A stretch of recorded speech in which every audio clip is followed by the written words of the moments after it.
Zanimljiv kuriozitet vezan za ugled slovenačkih i jugoslovenskih alpinista u Himalaji je bio vezan za ekspediciju 2009. godine, kad je u okviru jednog komercijalnog poduhvata uspona na Mont Everest okupilo se više alpinista iz različitih bivših jugoslovenskih republika. U stvari, čitava ekspedicija je bila sve bivše jugoslovenske republike osim Makedonije plus Italije. Tako da svi mi, svih krajeva bivše Jugoslavije smo bili zajedno tih 2 mjeseca na ekspediciji i uvijek je bio problem kada treba nekome da objasnimo odakle dolazimo.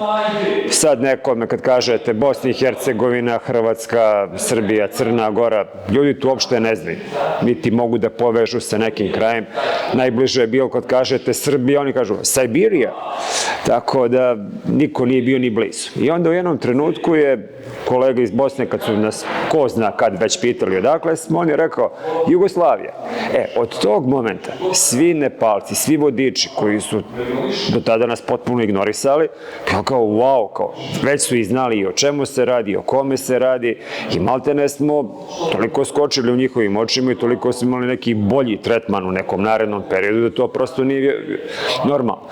Tek se posle ispostavilo da slovenačka škola koja je osnovana u Nače Bazaru i toliko stvari koje su vezane za slovenačke ekspedicije su oni jednostavno poistovećivali ne samo sa Slovenijom, nego uopšte sa Jugoslavijom, kao prvim državnim kontekstom iz kojeg su te ekspedicije došle i to je tako ostalo do dana današnjeg.